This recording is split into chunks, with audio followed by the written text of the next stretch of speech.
Assalamu alaikum friends. In our today's video we will guide you how to use concatenate function in Microsoft Excel. So let's start the video.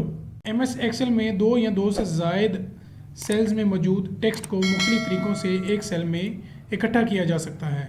आज की इस video में हम इन दो sales में मौजूद text को इकट्ठा करने के लिए दो डिफरेंट मेथड यूज़ करेंगे। तो चलिए आपको इन दो डिफरेंट मेथड्स का इस्तेमाल बताते हैं।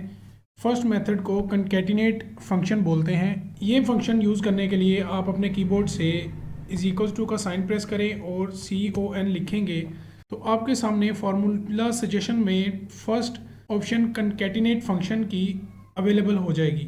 इस पर लेफ़्ट क्लिक करके आप टैब का बटन प्रेस करेंगे तो कंकैटिनेट फार्मूला सेलेक्ट होने के बाद ब्रैकेट स्टार्ट हो जाएगी। अब नीचे सेंटेक्स्ट आपको सजेस्ट कर रहा है कि आप टेक्स्ट 1 जो है वो सिलेक्ट करें। तो आप फर्स्ट टेक्स्ट जिसको आप कंकैटिनेट करना चाहते हैं इसको सिलेक्ट करें, देन आप सेंटेक्स्ट में देखें कि कोमा के ज़रिए आप इसको सेपरेट करेंगे।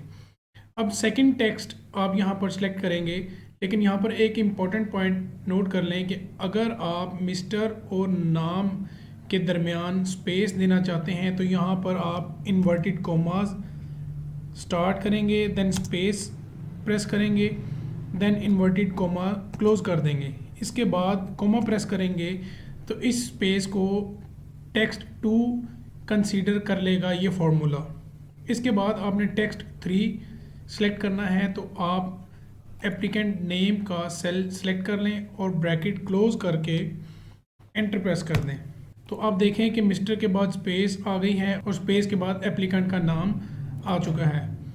तो इस तरह कंकैटिनेट फंक्शन के ज़रिए आप दो या दो से ज़ायद सेल्स में मौजूद डाटा को या टेक्स्ट को एक सेल में इकट्ठा कर सकते हैं। अब आप इस फार्मूला को नीचे की तरफ ड्रैग कर दें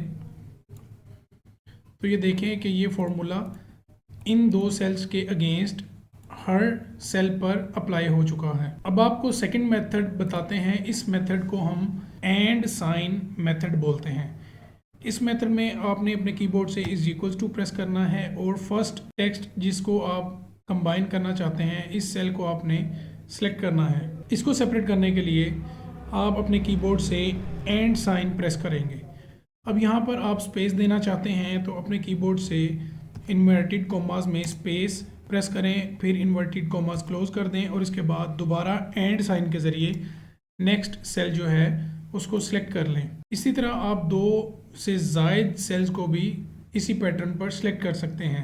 सिलेक्ट करने के बाद आप एंटर प्रेस करेंगे तो ये देखें कि आपके सेकंड मेथड ने भी सेम पैटर्न पर आपको रिज़ल्ट प्रोवाइड कर दिया है। अब आप इस फॉर्मूला को नीचे की तरफ ड्रैग कर दें और देखें कि आपके इन दो सेल्स के अगेंस्ट एक सेल में आपका डाटा इन दोनों सेल्स का आ चुका है। तो नेक्स्ट वीडियो में हम आपको इफ फंक्शन के साथ कंकैटिनेट फंक्शन का इस्तेमाल बताएंगे।